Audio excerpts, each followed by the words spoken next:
বলেছি, কিন্তু সমস্যাটা হচ্ছে যে সমালোচনা তো অনেকে করতে পছন্দ করেন। যারা সমালোচনা করতে চান তাদেরকে তো নিবৃত্ত আপনি করতে পারবেন না। আমি বুঝাতে চেয়েছি চাঁদা এবং চাঁদাবাজি দুটি জিনিস পার্থক্য আছে।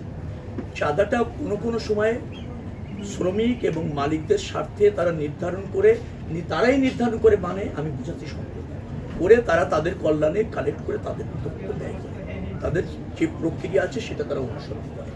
আর সেটা একটা কোনো জায়গায় এটাকে চাঁদাবাজি বলাটা কঠিন। চাঁদাবাজি আমি বলতেছি চাঁদাবাজি হচ্ছে সেইটি যেটি মানুষকে বাধ্য করে জোর করে নেওয়া হয়, তাদের নির্ধারিত প্রক্রিয়া না কোনো অবৈধ শক্তি সেটা করতে চায়, সেটা করার কোনো সুযোগ নেই।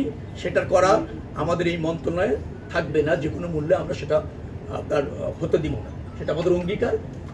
কিন্তু যে চাঁদাটাকে কোনো সময় চাঁদাবাজি বলা হয়, সেটা অনেক সময় সমঝোতা তারা করে নিয়েছেন পরিবহন মালিকরা, তাদের অর্থ তারা এই হারে কালেক্ট করে তাদের এই কল্যাণে ব্যয় করবে, সেটা আমার জায়গা থেকে রহিত করাটা কোনো সুযোগ থাকে না। আমি সেটা এই কারণ যাত্রীদের কাছে থেকে ভাড়া অতিরিক্ত ভাড়া আদায় করা হয়, এই টাকাটা সেটা অপরাধ, সেটা আমরা সেটা তো একদম অপরাধ কিনা। আপনি কিন্তু আমি অ্যাড করি, আপনি যেটা বলছেন যে শ্রমিকদের কল্যাণে তারা ব্যয় করে, আমরা আসলে বিগত দিনে কোথাও দেখি নাই যে কোনো শ্রমিক অ্যাক্সিডেন্ট করে মালিক পক্ষদের কাছ থেকে তাদের কোনো সহায়তা করা না। আচ্ছা আপনি দেখেননি না, আমি মালিকদের যে বসছি শোনেন না প্লিজ, আপনি তো দেখেন না, এটা দেখার বিষয় না। কথাটা হচ্ছে আমি শ্রমিক কেন্দ্রীয় সংগঠন যারা আসছে তাদের নিয়ে বসেছি ওই ঘটনার পর, মালিকদের যে সমস্ত আছে সমিতি আছে তাদের নিয়েও বসেছি, তারা ব্যয় করেন।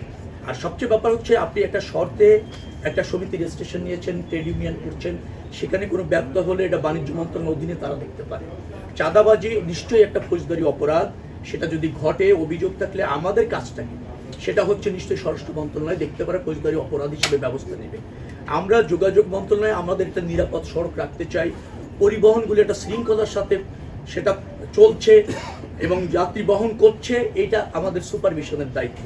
সে জায়গায় আমরা মনোযোগী আছি, যেখানে ব্যত্যয় হচ্ছে আমরা স্বরাষ্ট্র মন্ত্রণালয় বাণিজ্য মন্ত্রণালয়ের সহযোগিতা নিয়ে এখানে একটা জবাবদিহিতা আনার চেষ্টা আমাদের অঙ্গীকার এবং সেটা করছি।